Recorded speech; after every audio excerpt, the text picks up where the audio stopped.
Ja ma arvan, et see on nüüd jällegi selline nagu meie riigi hankekultuuri ja üleüldiselt nagu inimeste teadlikkuse küsimus. Mul on selle kohta üks hea lugu ka pajatada.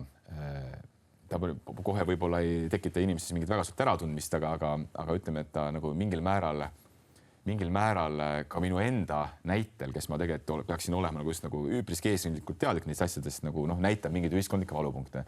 See oli minu esimene või teine aasta riigihangete vaidlustuskomisjonis ehk siis aasta 2017 või 2018, kui ma istusin siis seal Vako tööruumides oma kabinetis ja helises lauatelefon, toona mul oli veel lauatelefon, võtsin siis vastu ja mind tervitas hääl, nime jätta praegu mainimata, aga niimoodi, et tere, et ma olen see ja too Riigiprokuratuurist. Kuigi omast arust ma ei ole elus selliseid tegusid teinud, mis võiks pälvida Riigiprokuratuuri teravdatud tähelepanu, aga ometigi sellise tervituse peale korraks niimoodi väike õnks käis läbi, sest et sinna jätkuks tuli ka selline selgitus, et ma tahaksin teiega natukene riigihangetest rääkida. No ma mõtlesin, et kus siis nüüd pool elu käis silmest läbi, et kus nüüd siis vale samm on tehtud, aga õnneks piisavalt kiiresti tuli see jätk sealt, et ma tahaksin natuke nõu küsida. Ja see nõu küsimine siis seisneski selles, et ühele riigiprokurörile pakkus huvi riigihangete seaduse paragrahv 10, mis kannab pealkirja turu-uuring.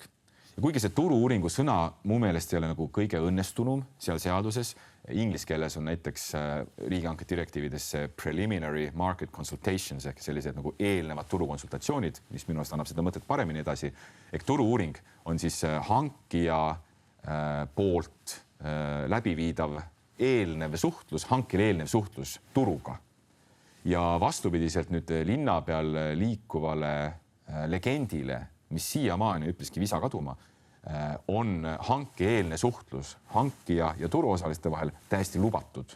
Täiesti lubatud. Ja mitte ainult lubatud, vaid ka isegi eelistatud ja soodustatud.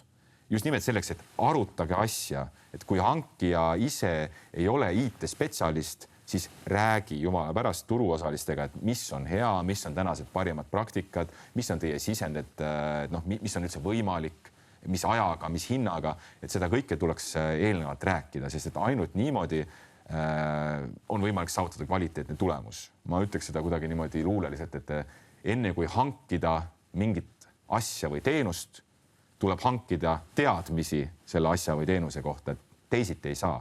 Aga inimestel tõesti on tänase päevani selline võlts arusaam, et mitte kõigil, aga osadel, et oi, aga kui ma nüüd võtan kellegagi ühendust, hoidku jumal veel telefonitsi, mis näeb kuidagi eriti korruptiivne välja, tegelikult mitte. Et siis on ilmselt nagu praktiliselt kindel kinniminek ja et tuleb lastele mussid ja kallid ära teha, et umbes 5 aasta pärast näeme.